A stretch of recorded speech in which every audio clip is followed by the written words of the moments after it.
Eh bien, bonsoir à toutes et à tous et bienvenue à cette table ronde intitulée Impression numérique et édition, comment les standards du livre évoluent. Face à la montée des tirages courts, à l'exigence de réactivité et à la diversification des usages du livre, l'impression numérique s'impose comme un levier stratégique pour l'édition. Qualité d'impression, choix des supports, finition, gestion des coûts et des stocks, les standards évoluent et avec eux les pratiques professionnelles.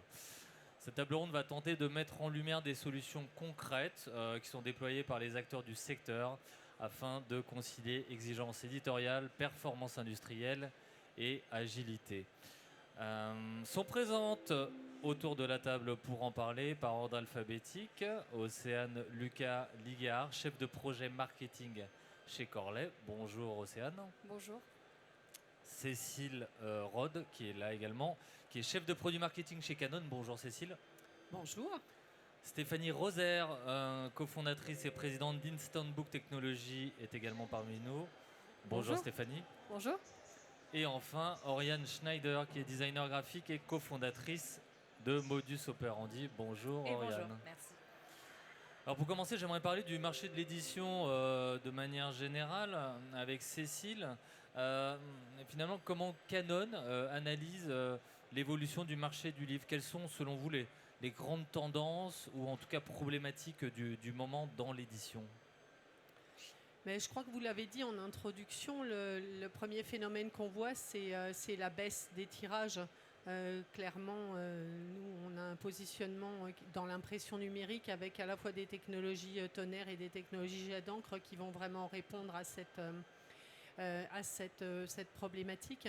La baisse des tirages qui est liée à une baisse de la demande et puis aussi à une volonté d'imprimer à une quantité la plus juste possible parce que dans l'édition on a un mode de fonctionnement, un paradigme qui était très lié aux technologies analogiques et qui faisait qu'on produisait en quantité, y compris des quantités, des éditions, des livres qui ne seraient pas forcément vendus. Et donc on avait un phénomène qu'on a toujours d'ailleurs de retour et de pilon qui a ses habitudes depuis de nombreuses années. C'est un peu l'écosystème de l'édition malheureusement, et je pense qu'aujourd'hui on a tous une approche environnementale qui fait qu'on va aller à l'impression à la plus juste quantité du besoin, et on va vraiment imprimer ce qui est vendu plutôt que d'attendre de vendre ce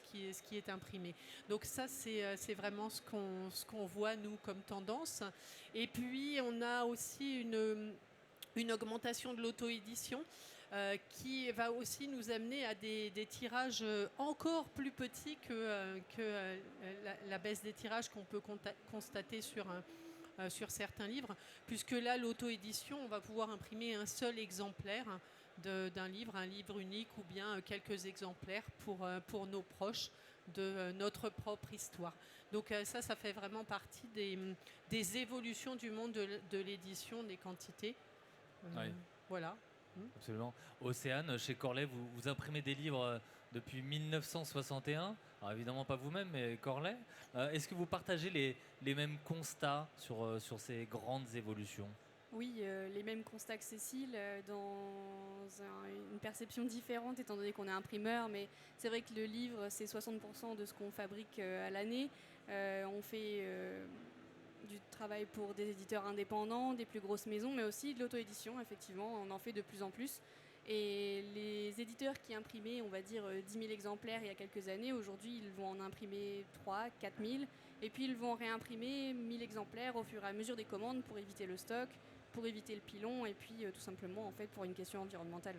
C'est vrai que c'est une question qu'on remarque beaucoup. Voilà, après, on ne perd pas de clients, les clients existent toujours, mais ils font moins, donc c'est la réalité du marché. Il faut savoir s'adapter à cette nouvelle réalité. Stéphanie, vous avez un complément sur le sujet? Oui, justement, tout ce que Cécile a dit tout à l'heure sur le marché du livre, nous on l'a constaté aussi, et c'est pour ça qu'on a justement créé Instant Book pour pouvoir répondre à ces besoins d'impression en plus petite quantité, quoi, finalement. Oui, Voilà. on en parlera plus en détail Ouais. après. Oriane, donc vous êtes, je le rappelle, designer graphique. Depuis que vous êtes actif dans l'édition, est-ce que vous observez des changements structurels ou des tendances différentes dans les demandes qu'on peut vous faire en termes de visuel? Qu'est-ce qui est attendu concrètement aujourd'hui? En termes de visuel? Oui. Alors, ça va dépendre du secteur. Il y a une très forte attente toujours sur la couverture parce qu'il y a donc des attentes sur le rayonnage, parce que beaucoup de concurrence et beaucoup de livres qui sortent chaque jour. Ce qui est notre cas, quand on travaille pour des grandes maisons d'édition, on se rend compte que les éditeurs eux-mêmes travaillent sur plusieurs livres en même temps. Donc il y a des gros enjeux commerciaux là-dessus. Donc soit on suit, on va dire, la ligne éditoriale de la maison d'édition, soit au contraire, ils mettent des gros enjeux sur un ouvrage où ils estiment que ça va être le best-seller de Noël, par exemple. Et donc là, oui, il va falloir... il y a des plus gros enjeux du coup qui sont mis dessus, quoi. Voilà. Ouais. Dans le contexte industriel qu'on vient d'évoquer, Cécile, à grands traits en tout cas, quels sont les grands atouts de l'impression numérique? L'impression numérique, c'est vraiment la technologie qui va permettre de répondre à cette évolution du marché avec les courts tirages dont on a parlé, puisqu'on va pouvoir imprimer vraiment la quantité dont on a besoin avec des coûts qui seront beaucoup plus maîtrisés que sur les technologies analogiques qu'on connaissait par le passé, sur lesquelles vous avez des coûts fixes qui nécessitent un minimum de quantité pour pouvoir être amorti, rentabilisé et répercuté. Donc ça c'est le premier point. Vous avez des coûts de mise en œuvre qui sont quasiment inexistants.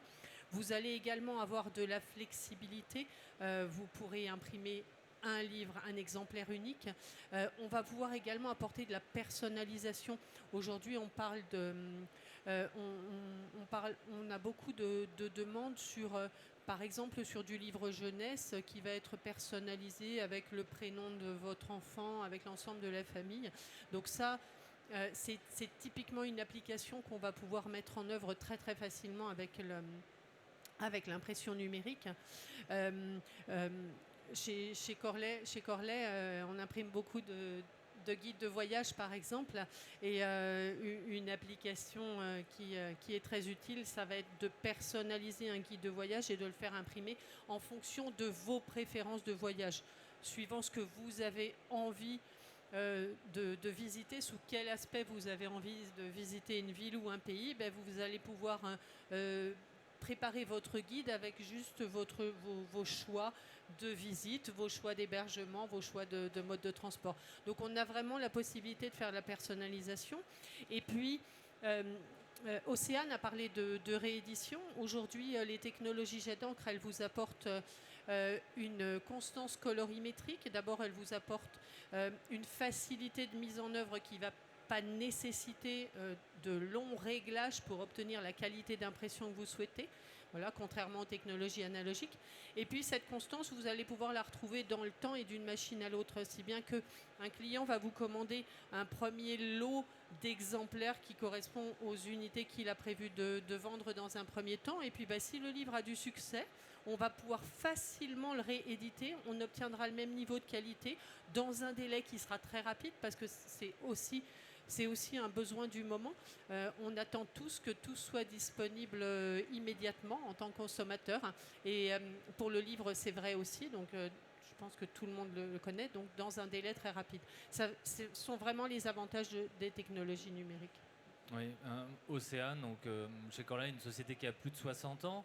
À partir de quel moment le switch s'est opéré, ou en tout cas l'ajout du numérique s'est opéré, oui, chez Corlet? Alors l'ajout du numérique, il est comme Corlet, il est ancien. On a commencé dans les années 90. On a chez Corlet, Monsieur Charles, à l'époque, Corlet avait décidé de passer au numérique en sentant le vent tourner, en fait, tout simplement. Et depuis, on a un partenaire. Alors, on a commencé avec OC, qui a été racheté par Canon. Et depuis, notre parc numérique est, je dirais, à 90% chez Canon. Donc on travaille de plus en plus en numérique. Ça représente à peu près 30% de notre chiffre d'affaires aujourd'hui par rapport à 70% à l'offset. Et tout ce qui va être en dessous de 2000 exemplaires en roman noir, on va le faire en numérique par défaut. Parce que de toute façon, maintenant, au début, on avait un souci des clients, c'était au niveau de la qualité.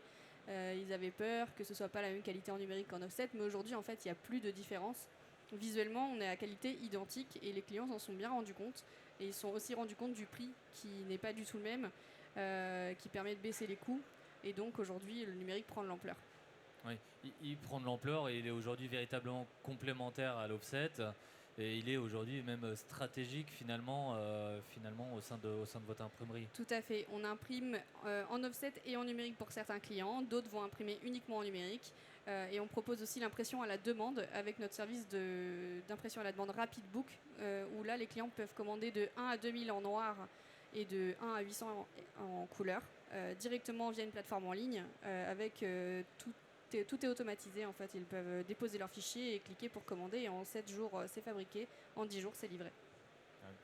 Oriane, si on remonte un peu dans la chaîne de production avec vous, est-ce que les outils de création actuels que vous pouvez utiliser au quotidien, est-ce qu'ils sont suffisamment alignés avec les réalités de la production numérique qu'on connaît aujourd'hui? Est-ce qu'il y a une fluidité? Est-ce que ça fit bien? Oui, j'ai le sentiment que les outils ne changent pas beaucoup, en tout cas pour nous. Après, je sais que le travail avec les imprimeurs est toujours assez transparent, c'est-à-dire que moi j'aime bien les appeler quand j'ai un problème et pour pouvoir avoir des conseils pour du coup fournir un fichier aussi qui est au plus proche de ce qu'ils attendent pour qu'eux ils puissent travailler correctement et pour qu'on ait un résultat en tout cas à la hauteur de ce que toute l'équipe du projet attend. Voilà. Vous utilisez essentiellement la suite Adobe, j'imagine? Oui, ouais. C'est ça. Est-ce que vous touchez à Canva? Pas trop, non. Pas vraiment. On laisse ça de côté quand même. Oui, ça c'est une question pour parler aussi avec Océane de ce sujet de Canva. Alors, c'est un outil formidable qui permet de démocratiser plein de choses, etc. en termes de création. Après, quand on arrive dans les ateliers, c'est là où le bas blesse. Alors Canva, pourquoi pas, maîtriser surtout, parce qu'en fait on rencontre beaucoup de problèmes sur la qualité des fichiers, sur les exports et sur la colorimétrie tout simplement. En fait, Canva n'exporte pas forcément en CMJN, pas au bon profil, pas avec les fonds perdus, pas avec les traits de coupe. Enfin, en général, c'est un peu une catastrophe quand on reçoit des fichiers Canva transformés en PDF. Donc on essaie de demander des fichiers fournis correctement, surtout avec l'impression à la demande où là vraiment on n'a plus la main sur la qualité du fichier et ça pose problème plus que quand on a une équipe au pré-presse qui puisse vérifier les fichiers en auto-édition notamment avec oui. effectivement des écrivains en herbe qui n'ont pas forcément une maîtrise telle que peut l'avoir Oriane en termes de design graphique. On a beaucoup d'auto-édition où ils font leur couverture sur Canva mais aussi sur Word, ça existe. Word, intérieur couverture, PDF sans bord perdu, sans trait de coupe et puis débrouillez-vous avec ça. Donc oui, ça existe plus qu'on ne le croit. Ouais. Oriane, quelles informations techniques assez concrètes sont aujourd'hui les plus utiles pour vous en tant que designer graphique en amont de l'impression afin d'être pleinement efficace, qu'il y ait quelque chose de très, très fluide encore une fois qui s'opère? En ce qui concerne la fab par exemple d'un livre, bien sûr. Nous on essaye quand même de construire ça avec l'auteur si c'est lui qui porte le projet ou la maison d'édition. On essaye d'aller le plus loin, on va dire, avec les interlocuteurs de toute la chaîne graphique. Parce que typiquement, si on va jusqu'à la fab, quand justement on passe par une maison d'édition, nous, en fait, ça nous donne des idées, ça nous inspire. On sait jusqu'où on peut aller aussi dans le choix du papier, le choix de la finition du livre, dans le choix des encres aussi. Et forcément, on va pas raconter la même histoire et véhiculer la même chose en fonction des outils qui sont à notre disposition et en fonction du budget aussi qui est alloué au projet. Ouais, voilà. Bien sûr. Pour continuer à parler technique avec Stéphanie, donc côté production, donc avec Instant Book Technology, vous proposez une innovation de rupture, on peut le dire quand même pour le monde du livre. qui vise d'ailleurs peut-être un peu plus les librairies que les imprimeurs. Mais est-ce que vous pouvez la présenter peut-être aux personnes du public qui ne la connaissent pas encore? Donc Instant Book, c'est une solution d'impression à la demande à destination des librairies pour que, en réalité, les lecteurs qui vont en librairie puissent imprimer leurs livres au fur et à mesure de leur commande. Donc pour les éditeurs, c'est dérisquer le stockage et les impressions de livres. Donc quand on a des petits auteurs, au lieu d'imprimer 1000 exemplaires et de ne pas être sûr de les vendre, on va pouvoir le mettre à disposition dans le réseau Instant Book et l'imprimer au fur et à mesure des commandes. Pour l'auteur aussi qui s'auto-édite, c'est une solution pour être représenté en librairie. Et puis le lecteur, lui, il a une solution qui lui permet au fait d'avoir son livre instantanément, comme on a dit tout à l'heure. C'est leur nouvelle lubie, c'est d'avoir le livre très rapidement. Quand ils ne l'ont pas en librairie, ils l'achètent sur Amazon avec les transports et ainsi de suite. Donc là, l'objectif, c'est aussi un petit peu de redonner du pouvoir à nos libraires en France et de les aider à pouvoir répondre à cette demande que finalement Amazon a un petit peu cannibalisé, quoi. Oui, alors qu'il faut le rappeler, le prix du livre est le même partout. Oui, le prix du livre est le même, peu importe où on l'achète, à la FNAC, en librairie, sur Amazon.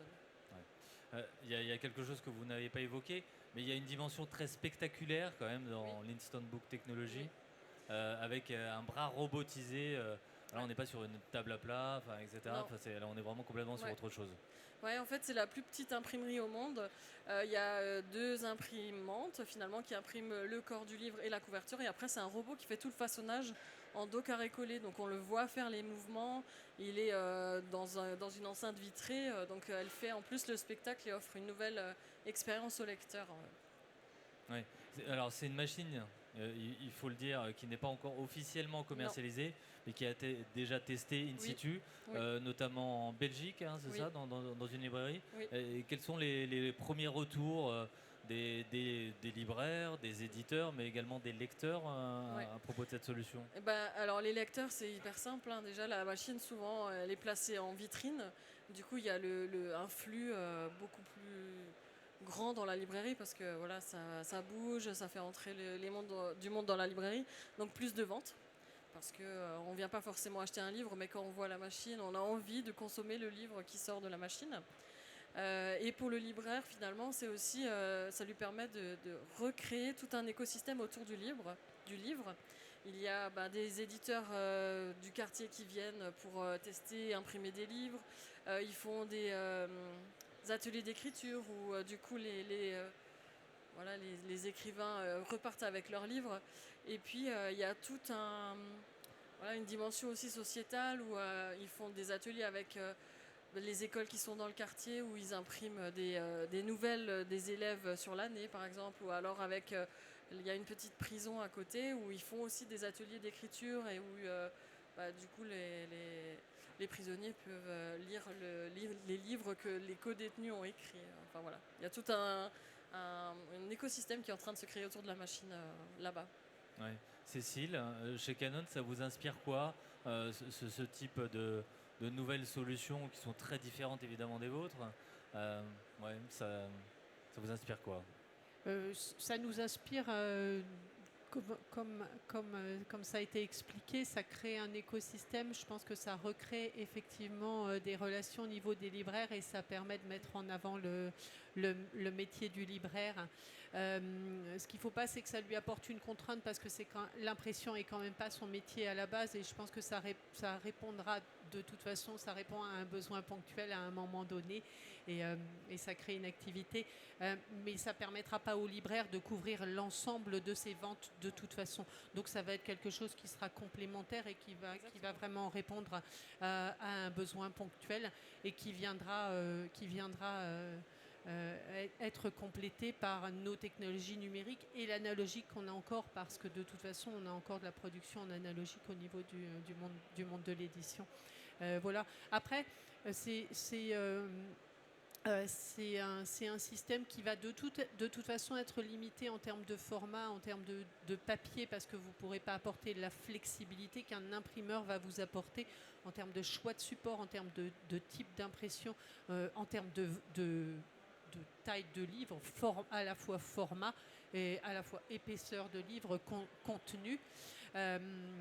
Et puis, ça suppose également de travailler avec une bibliothèque de contenu qui sera de toute façon préformatée aussi. Voilà. Donc, il faut que chacun arrive à retrouver sa place un petit peu dans tout ça. Le libraire ne pourra pas porter l'ensemble de l'impression de toute façon de ses ventes. Donc, c'est un équipement qui va venir se compléter avec ce que nos imprimeurs sauront produire de leur côté. Oui, c'est ça, il y a de la place de toute façon pour tout le monde, évidemment, et tant que ça profite à la lecture et au monde du livre, j'ai envie de vous dire que c'est formidable, évidemment. Et ce qui est important, c'est qu'on lise, parce que le plus important, c'est quand même qu'on lise au final. Oui, absolument. Cécile, j'aimerais enchaîner sur la question de la responsabilité environnementale, parce que c'est quelque chose, évidemment, que vous portez également chez Canon. Comment ça se traduit très concrètement ? Parce qu'on sait que c'est aussi un sujet, évidemment, dans le livre, avec toutes les éditions qui sont pilonnées chaque année. Voilà, sur ces questions de ces problématiques environnementales, quelles solutions apportez-vous chez Canon ? Les problématiques environnementales, la responsabilité sociale environnementale, c'est vraiment au cœur de notre ADN chez Canon. Ça fait partie de notre programme d'innovation. C'est vraiment quelque chose qu'on va mettre au cœur de nos développements de produits, parce qu'on veut aussi apporter ce support à nos imprimeurs, et c'est aussi une réflexion chez les éditeurs. Clairement, c'est un vrai sujet. Donc on a parlé des quantités, effectivement, on a parlé du pilon. On parle aussi beaucoup de la gâche papier. Aujourd'hui, nous, on apporte des solutions numériques qui vont être flexibles et qui vont nous permettre de limiter la gâche papier. Sur une technologie numérique et notamment sur une technologie jet d'encre, vous avez une mise en œuvre du process d'impression qui ne nécessite pas des longs tests avec de nombreuses feuilles ou de nombreux mètres de papier qui finiront de toute façon à la poubelle, parce que c'est du papier qui sert uniquement à faire des tests. Donc c'est là qu'on va apporter ce bénéfice. On va également proposer des technologies qui utilisent des encres qui sont des encres, alors majoritairement chez nous à base aqueuse, donc qui ne contiennent pas de composants dangereux, de composants organiques volatiles, des huiles qu'on n'a pas envie de voir dans notre quotidien, et également qui apportent un environnement de travail qui soit confortable, sans dégagement d'ozone par exemple. Donc on a une réflexion qui est vraiment complète, qui est à la fois au niveau du confort des imprimeurs, des utilisateurs de machines, et puis sur le résultat du produit fini qui est le livre. Oui. Et je pourrais vous parler encore de plein d'autres choses sur le développement durable, parce qu'on a vraiment énormément de sujets. On va également gérer toute la partie déchets, notamment avec la désencrabilité de nos technologies jet d'encre, puisqu'on a des taux de désencrabilité qui sont au maximum de l'échelle de mesure qu'on obtient par les organismes certifiés sur le sujet, qui vont nous permettre de recycler tout ce papier qui aura été imprimé et qui n'est pas réutilisé. Si par hasard on a également des exemplaires de livres en excédent, on va pouvoir les recycler de manière simple, efficace, dans des process classiques de reconditionnement. On travaille également sur la partie déchets, on travaille également à fournir des contenants d'encre, en fait, qui aujourd'hui sont de plus en plus facilement recyclables, qu'on va pouvoir séparer avec un emballage carton d'un côté, une poche plastique de l'autre, qu'on va pouvoir séparer facilement, qu'on va pouvoir aplatir. On va réduire les quantités de stock et faciliter le recyclage. Voilà, je m'arrête là, oui, mais je pourrais vous en parler. Je pourrais vous en parler longtemps. Ça fera l'objet d'une prochaine table ronde. Et Océane, cette dimension, cet argument finalement environnemental, est-ce que c'est devenu aussi un vrai critère de décision pour vos clients éditeurs ? Ou pas vraiment ? C'est une problématique qui passe forcément, on la voit, hein, ils nous demandent des papiers recyclés, ils nous demandent sur quoi on produit. Ça, c'est vraiment les éditeurs qui s'y connaissent en machinerie, en fait, tout simplement, parce que les plus petits éditeurs s'y connaissent un peu moins. Même si quand on leur dit tout ce que Canon fait, ils sont super contents, mais ils vont aussi surtout chercher du service et du prix et du délai. Donc la partie environnementale, elle est importante déjà pour nos salariés, parce qu'on prend soin de nos employés, et donc les composés organiques volatiles qui étaient libérés par certaines presses auparavant, elles n'existent plus chez Corlay, on les a supprimés pour des raisons de santé de nos salariés, et puis voilà, d'environnement. Nous chez Corlay, on rejette ni dans l'eau, ni dans l'air, ni dans la terre, donc ça c'est aussi important pour nos clients, mais la dimension environnementale, elle passe en second plan si c'est trop cher. Enfin, ça reste. Même encore aujourd'hui en 2026. Oui, il faut toujours un prix, hein, et puis surtout quand on voit l'augmentation du prix du papier pendant la période du Covid, plus personne se posait la question de si c'était un PEFC ou pas. Il demandait d'abord le prix à la tonne et ensuite il demandait si c'était un papier PEFC. Ouais. Je suis totalement honnête, hein, on est là pour en parler, mais c'est quelque chose c'est un critère qui est important pour certains, un peu moins pour d'autres, en fonction des porte-monnaies aussi, hein, tout simplement. Ouais. Stéphanie, pour le mode d'impression pur et dur dans votre technologie, vous avez fait appel à Riso, qui expose d'ailleurs aussi sur ses prints. Oui. C'est aussi parce qu'ils proposent des solutions qui sont responsables. Ouais. Donc les encres sont aqueuses et puis la consommation électrique elle est très faible sur leur jet d'encre. Du coup on est passé sur leur solution et on a aussi du coup pour les couvertures, là par contre c'est une solution laser. Mais on travaille nous exclusivement que sur du papier recyclé pour la couverture et le corps du livre. Donc là, finalement, on impose un petit peu aux éditeurs et aux auteurs qui passent par nous ce papier-là, quoi. Ouais. Oriane, ce point d'impact environnemental, est-ce que ça influe sur votre pratique? Est-ce que le design frugal, c'est quelque chose dont vous vous emparez ou... Alors, ça influe pas sur notre création, en tout cas, mais je rejoins Océane sur les demandes des éditeurs et les priorités. Nous, ça nous est plus demandé sur de l'auto-édition, donc un client qui va venir nous voir en direct pour qu'on l'accompagne en fait du début à la fin sur son ouvrage. Donc là, il va y avoir des vrais questionnements là-dessus. Et il y a moins la contrainte de temps, parce que en auto-édition, on n'a pas un calendrier à tenir pour la sortie des livres. Donc si ça doit prendre plus de temps, c'est pas un problème. Ce qui n'est pas le cas, effectivement, pour les maisons d'édition qui vont peut-être parfois prioriser effectivement le prix et voilà, le timing, en fait, tout simplement. Ouais. Voilà. Cécile, pour parler un peu de qualité et de créativité, vous avez déjà commencé à l'évoquer, la différence, si tant est qu'on puisse en faire, entre offset et numérique. Aujourd'hui, on peut dire qu'en 2026, il est difficile à l'œil nu, en tout cas, de faire la différence entre une impression numérique de livre versus une impression offset. Ah oui, et je pense que Océane peut en témoigner mieux que moi d'ailleurs, parce qu'ils ont de nombreux exemples d'applications où effectivement ils ont pu faire un premier tirage en offset et puis des retirages ensuite en numérique. Et le client atteste aujourd'hui que la qualité du numérique est équivalente à la qualité de l'offset. Donc c'est tant mieux parce que ça apporte vraiment la complémentarité des technologies pour justement cette migration des volumes offset vers le numérique qu'on connaît bien et qu'on voit dans l'impression commerciale en général et aussi dans le monde de l'édition. Ouais. Océane, vous confirmez les dires de Cécile? Oui, chez Corlay, on a une histoire, une confiance auprès des commissaires-priseurs. C'est un exemple concret parce qu'il y a une époque où ils ne voulaient pas du tout faire d'impression numérique pour leur catalogue de vente.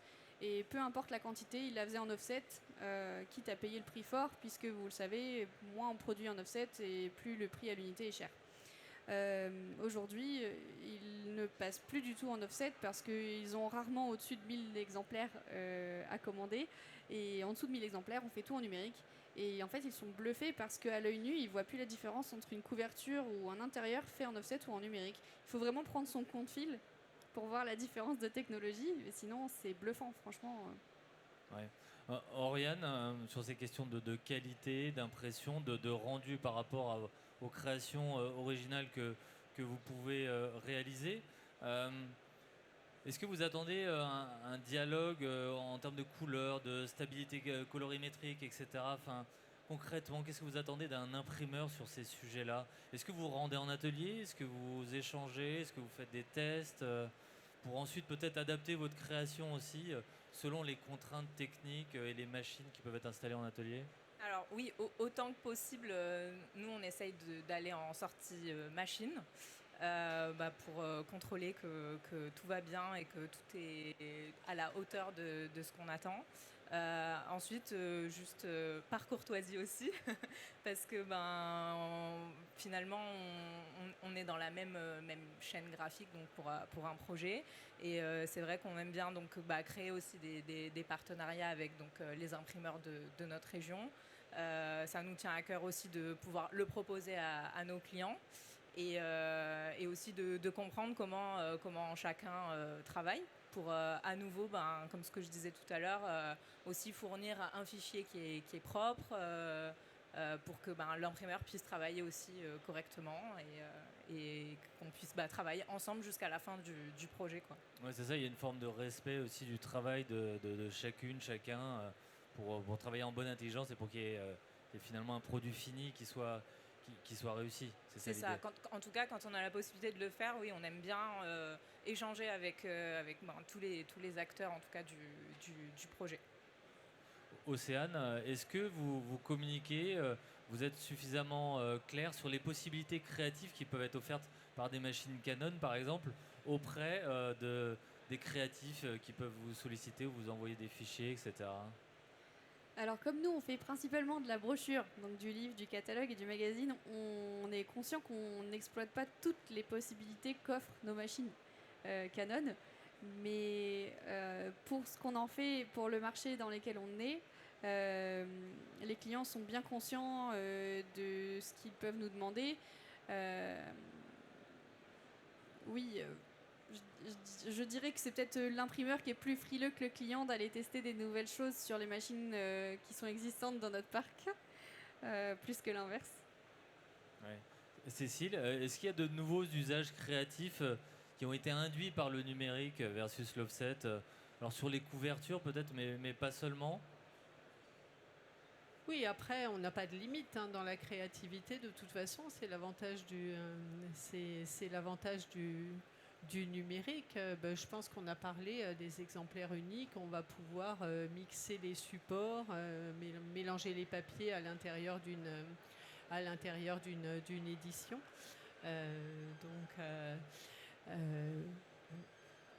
On fait ce qu'on veut, on n'a pas de limite. Je trouve vraiment très intéressant qu'Oriane travaille avec les imprimeurs et c'est ce qu'on fait nous aussi avec nos clients, avec les imprimeurs.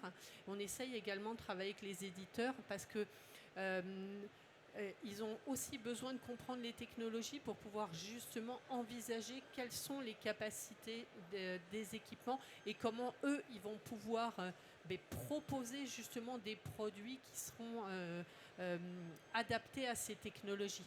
Et il y a certains éditeurs qui sont un peu frileux sur le sujet, ou même, oui, effectivement, des fois certains imprimeurs, et c'est important qu'on ait tous une compréhension commune des possibilités qui sont offertes maintenant par les technologies pour lever certains freins, justement, et bien construire l'écosystème du livre dans sa globalité, de la conception justement avec le créateur jusqu'à un produit fini.